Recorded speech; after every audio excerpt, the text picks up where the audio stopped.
Joining us now, the man who popularized the idea of consumer protection, Ralph Nader. He's run for president 4 times as a third-party candidate, and he is now the author of a new book, Only the Super Rich Can Save Us. Mr. Nader joining us from Washington, D.C. Sir, welcome to Bloomberg News. Thank you, Mark. It's a work of fiction. Go ahead. Are you talking about the president's plan announced today or your book? And I'm talking about my book, which is a thriller of how certain super rich can turn this country around.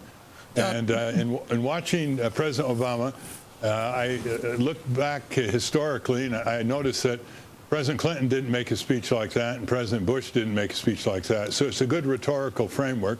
Of course, President Obama had a huge corporate crime wave from Wall Street across the country to bounce off of.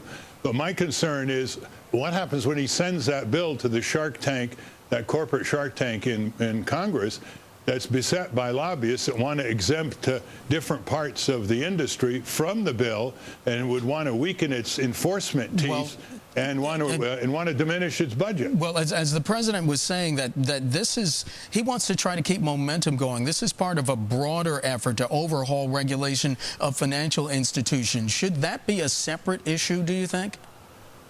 Yes, I think the consumer arena, credit cards, mortgage deeds, payday loans, this proposed agency is for protecting consumers. Other federal agencies will deal with more complex banking issues and investment banking issues, but it's very important to have a singular focus. It doesn't have to be a very big commission. If it's run by someone like Harvard Law Professor Elizabeth Warren, who thought this idea up, I'd have great confidence in it.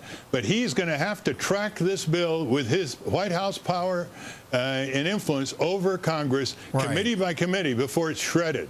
Well, back in January, a couple days after the president was inaugurated, you wrote an open letter to him. And in one paragraph, you write, "I suggest you focus on the state of the poorest consumers in the urban and rural ghettos." Do you think that this proposal does that?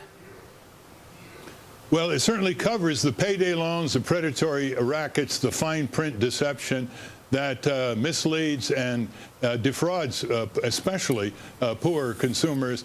But unless he adopts one more provision, which we have suggested for many years going back to the savings and loan crisis, which is to make these banks notify or have an insert in their billing envelope to invite people to join a financial consumers association for consumer literacy and consumer watchdogs. They would pay for it, the people who would send in their dues. Unless there's that kind of backstop, Mark, the corporate lobbyists will weaken it and weaken it. We have about 2 minutes left, and I really did want to get to talk to your book. I have a copy here, Only the Super Rich Can Save Us. What is this book about? It's about a fictional story about real-life super-rich Americans who are in their advanced years, 70s, 80s, 90s, led by Warren Buffett, Ted Turner, George Soros, William Gates Sr., Ross Perot.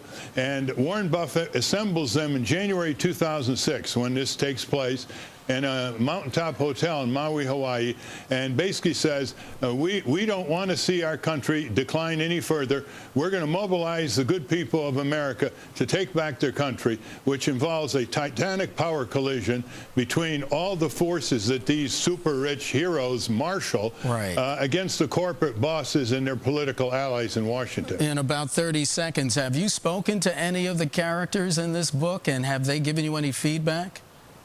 Yes, well, they're starting to. Ted Turner wrote a nice letter. Phil Donahue's in the process of reading it. I had breakfast with Warren Buffett, and we're discussing a number of issues. He's got his own ideas, of course. And Warren Beatty, who runs against Schwarzenegger for governor of California in this book, he thinks it'll make a good movie. Ralph Nader, the consumer advocate, the author of Only the Super Rich Can Save Us, joining us this afternoon from Washington. Mr. Nader, always a pleasure to have you on. Thank you. You're welcome, Mark.